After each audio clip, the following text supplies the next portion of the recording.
تبارك الذي نزل الفرقان على عبده ليكون للعالمين نذيرا۔ جیسے میں نے کچھ عرصہ پہلے یہ بات بتائی تھی کہ ایک ماں نے بچے کو کہا کہ آپ نئے جوڑے اور چپل مسجد سے لے کر آنا۔ اب وہ اپنے لیے لے کر آیا، اگلے جمعے ماں نے پھر تیار کیا کہ آپ اپنے بھائی کے لیے بھی ایک جوڑا چپل لے کر آنا۔ نظر آتی ہے مسلمانوں کی یہ آبادی، حسین احمد کے قدموں کا تقدس ہے یہ آزادی۔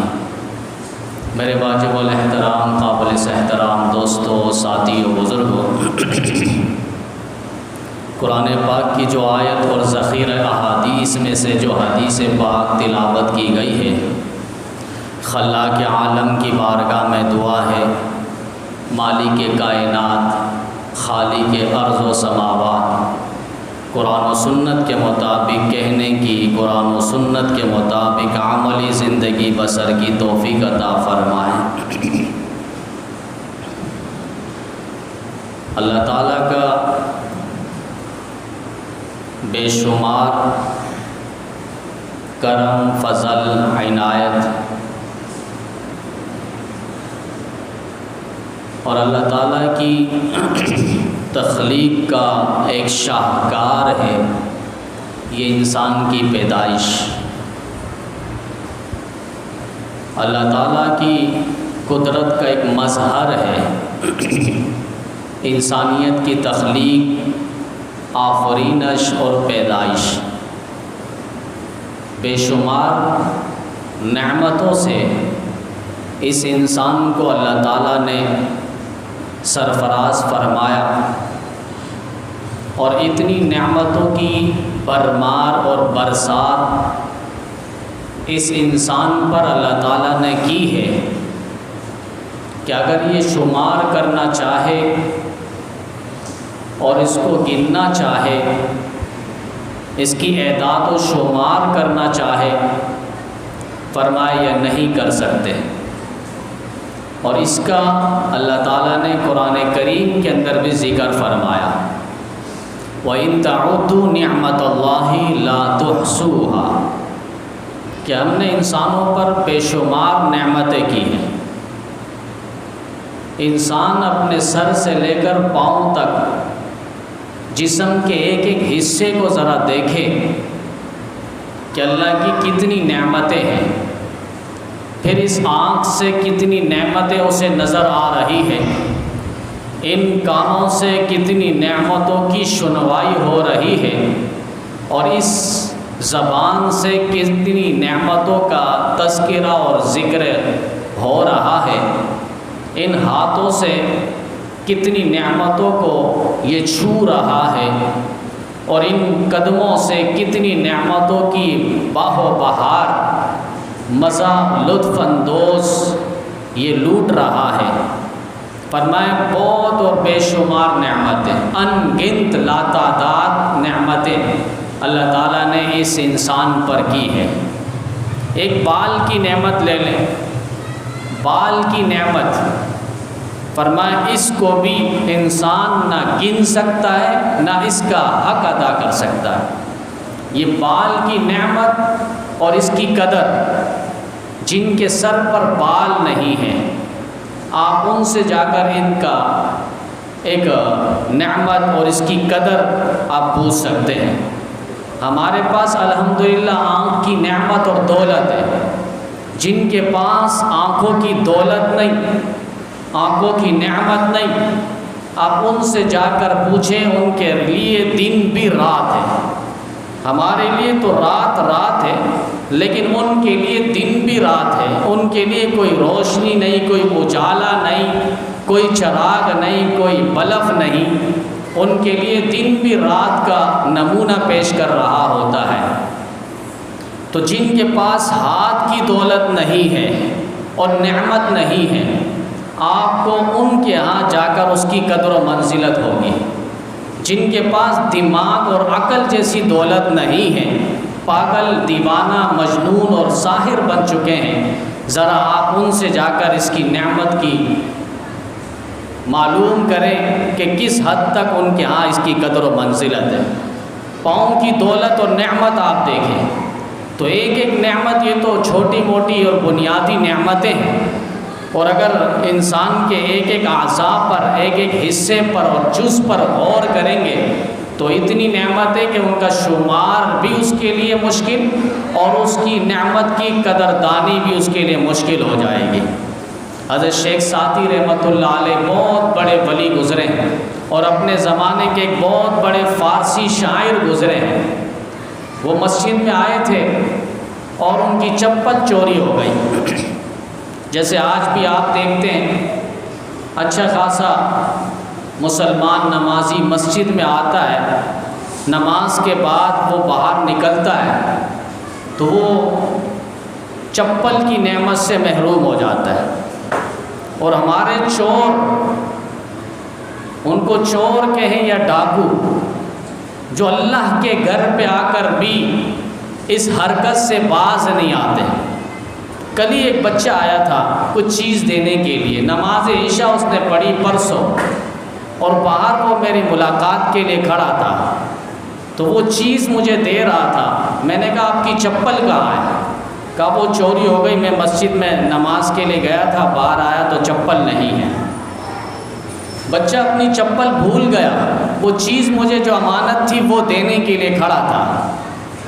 اب آپ دیکھیں بعض دوست احباب تو یہاں تک کہتے ہیں کہ مسجد میں جاتے ڈر لگتا ہے۔ ہم نے کہا ڈر کس چیز کا؟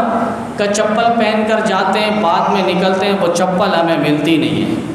یعنی اتنا مسجد سے بدظن کر دیا گیا، بدگمان کر دیا گیا کہ مسلمان نمازی نماز پڑھنے کے لیے آتے ہیں تو ان کی چپل چوری ہو رہی ہے مسجد کے اندر سے۔ انہیں اتنا بھی ذرا خوف اور ڈر نہیں ہے۔ بڑے تو ہیں، چھوٹے بھی اس کے اندر ملوث ہیں۔ جیسے میں نے کچھ عرصہ پہلے یہ بات بتائی تھی کہ ایک ماں نے بچے کو کہا کہ آپ نئے جوڑے اور چپل مسجد سے لے کر آنا۔ اب وہ اپنے لیے لے کر آیا، اگلے جمعے ماں نے پھر تیار کیا کہ آپ اپنے بھائی کے لیے بھی ایک جوڑا چپل لے کر آنا۔ تو وہ جمعے میں بالکل دوسری رکعت یا ایک رکعت ہونے کے بعد مسجد میں اس طرح کے حملے کرتے ہیں، اور پھر وہ چپل اٹھا کر نکل جاتے ہیں سجدے سے پہلے سلام پھیرنے سے کچھ وقت پہلے ہی وہ چپل لے کر نکل جاتے ہیں۔ اب آپ دیکھیں بچے کی تربیت کون کر رہی ہے؟ ماں کر رہی ہے کہ اپنے لیے بھی چپل لانا، اور تمہارا ایک چھوٹا بھائی ہے اس کے لیے بھی چپل وہاں سے لے کر آنا۔ 10-12 سال کی عمر ہے، اور پھر انہوں نے وہ حرکتیں بھی کی، لوہا انہوں نے باقاعدہ چوری کی اور اس پر وہ پکڑے گئے۔ تو مسجد سے چوری ہو رہی ہے۔ پہلے تو ہم نے سنا تھا کہ شادیوں میں سالے جو ہوتے وہ چپل چوری کرتے ہیں دولہا صاحب کے، لیکن مسجد میں معلوم نہیں کون سے سالے آ گئے اور کس کے سالے آ گئے کہ مسجد سے وہ ہماری چپلیں لے جا رہے ہیں۔ تو یہ سمجھ سے بالاتر ہے۔ شیخ سعدی رحمۃ اللہ علیہ مسجد میں آئے، نماز پڑھ کر جانے لگے، چپل ڈھونڈا تو چپل مل نہیں رہی ہے۔ باہر نکل گئے، چلتے گئے ننگے پاؤں۔ اپنے زمانے کے ولی، شاعر، فارسی، بڑے بڑے بادشاہان جن کے شعر کے اندر سے نصیحت اور سبق حاصل کیا کرتے تھے، اور انہوں نے دیکھا آگے سے ایک معذور آ رہا ہے جس کی دونوں ٹانگیں نہیں ہیں۔ اچانک دل میں چوٹ لگی اور کہا کہ اللہ نے اسے دونوں پاؤں سے محروم کر دیا، مجھے تو اللہ نے دونوں ٹانگیں دی ہیں، میں چل تو سکتا ہوں کم از کم۔ یہ اللہ بعض اوقات اپنے ولیوں کی اس طرح رہبری اور رہنمائی بھی کرتے ہیں کہ قدر کرو ان پاؤں کی، تمہارے پاس یہ دولت موجود ہے۔ تو یہ شکر کا مادہ ہم اپنے اندر پیدا کریں۔ شکر زبانی ہے، شکر دل سے ہے، اور شکر جو ہے اعضائے جوارح سے ہے۔ زبان سے ہم ہر وقت الحمدللہ، اللہ کی تعریف، حمد و ثنا بہترین انداز میں ہو۔ دل سے بھی فرمائے کہ اس کی پسندیدہ، دل سے بھی اسے پسند کریں، اور اعضائے جوارح سے عملی طور پر اس کا اظہار بھی ہو۔ علماء فرماتے شکر دو مادہ ہے، ایک قولی شکر اور ایک فعلی شکر۔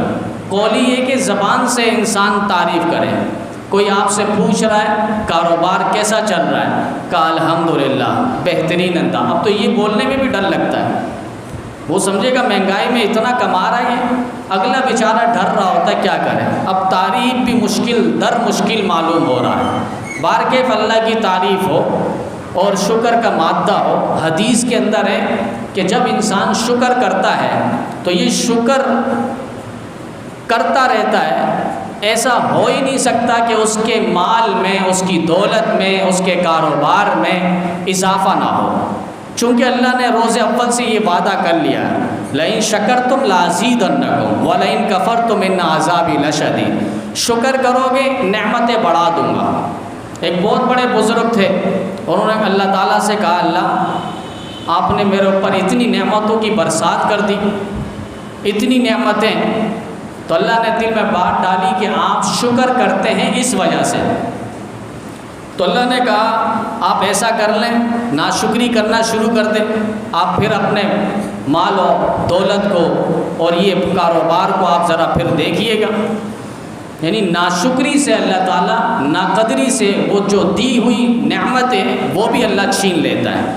لئن شکرتم لازیدنکم۔ حضرت سری سکتی رحمۃ اللہ علیہ بہت بڑے ولی گزرے، وہ فرمایا کرتے تھے کہ ناشکری سے اللہ تعالیٰ چیزوں میں اضافہ تو دور کی بات ہے، وہ نعمت اللہ تعالیٰ چھین لیتا ہے، سلب کر لیتا ہے، اور پھر چھن جانے کا، سلب ہو جانے کا اس شخص کو خبر تک نہیں ہوتی۔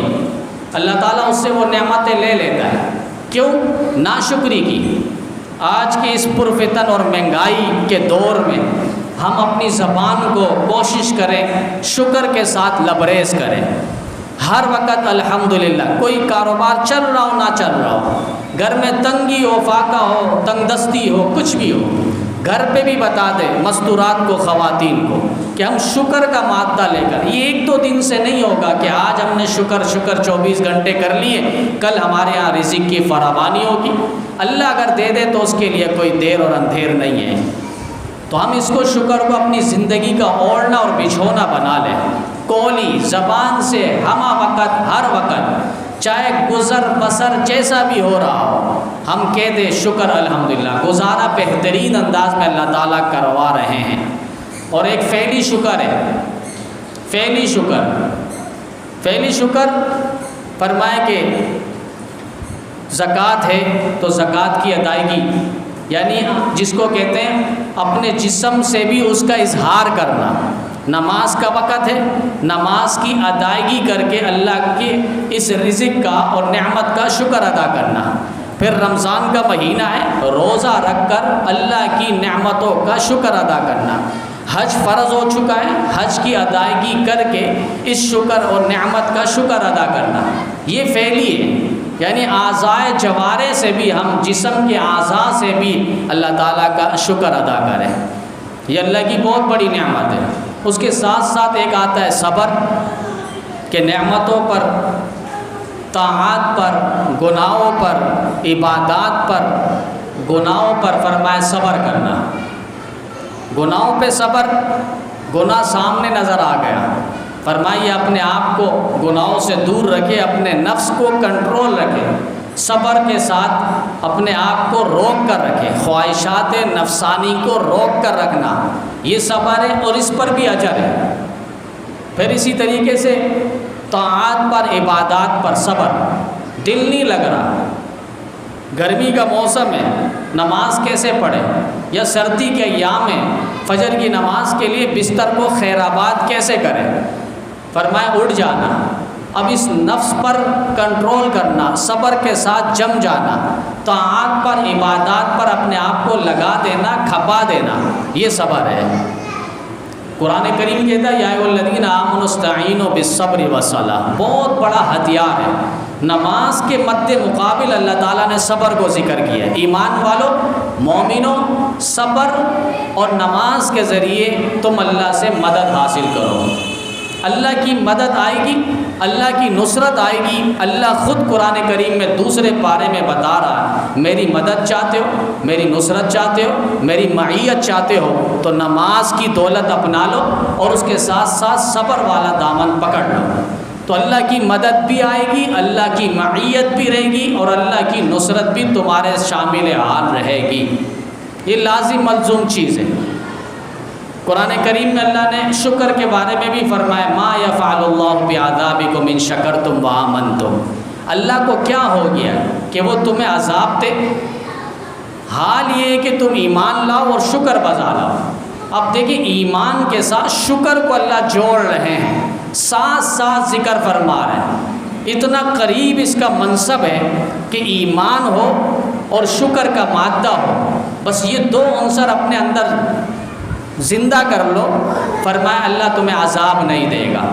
اور صبر کے بارے میں اللہ کیا کہہ رہا ہے، انما یوفی الصابرون اجرهم بغیر حساب۔ جیسے پہلے آیت پڑھی ہے، یا ایھا الذین آمنوا استعینوا بالصبر والصلاۃ، نماز اور صبر ان کو پکڑ لو، اللہ کی مدد تمہارے شامل حال رہے گی۔ صبر سے ملتا کیا ہے، اولئک یؤتون اجرهم مرتین بما صبروا۔ قرآن میں اللہ نے فرمایا کہ جو صبر کرنے والے ہیں کل قیامت کے دن ان کو ڈبل اجر ملے گا، دوگنا اجر ملے گا۔ ایک دفعہ اللہ نے انعام دے دیا، ان کا اکرام ہو گیا، پھر دوبارہ ان کو بلایا جائے گا۔ اور یہاں تک فرمایا انما یوفی الصابرون اجرهم بغیر حساب، اللہ اتنا اجر دے گا، اتنا اجر دے گا جس پہ تم گن بھی نہیں سکو گے۔ اور صابرین کو جب اللہ تعالیٰ کل قیامت کے دن اجر دے رہے ہوں گے، ان کا ثواب اور بدلہ اور صلہ اللہ تعالیٰ کل قیامت کے دن دے رہے ہوں گے تو دیکھنے والے رش کر رہے ہوں گے، کاش ہمارے کو بھی اللہ دنیا میں اتنا آزماتا، امتحانات میں ڈالتا، ہمارے جسموں کو چھریوں سے، آروں سے، کینچیوں سے کاٹا جاتا، ہمارے جسم کی کھالوں کو کینچیوں سے کاٹا جاتا، پھر راہ الہی میں یہ سب کچھ ہوتا، ہم اس پر صبر کرتے۔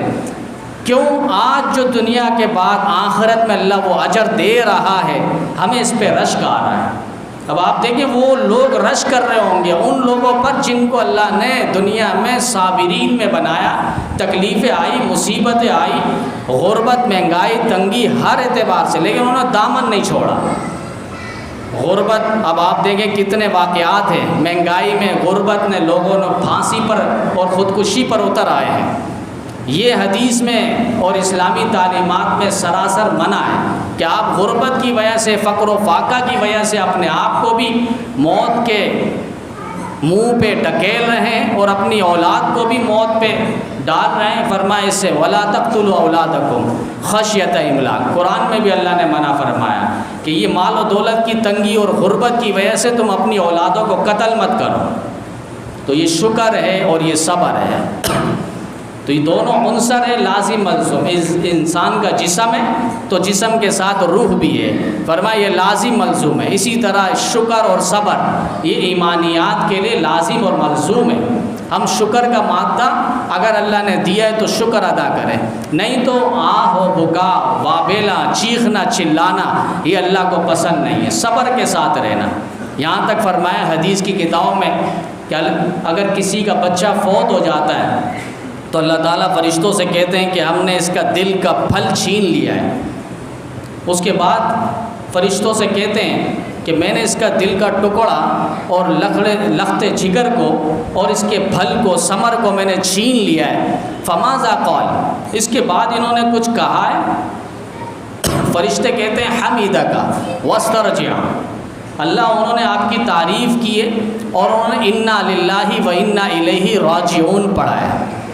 اللہ پھر اس کے بعد فرماتے ہیں کہ اچھا اتنی مصیبت میں، تکلیف میں انہوں نے میری تعریف کی، حمد و ثنا، کبریائی، بڑائی انہوں نے بیان کی ہے، اور پھر انا للہ و انا الیہ راجعون بھی پڑھا۔ اس کا معنی ہے کہ ہم اللہ ہی کے لیے ہیں اور اللہ ہی کی طرف پلٹ کر جائیں گے۔ انا للہ و انا الیہ راجعون۔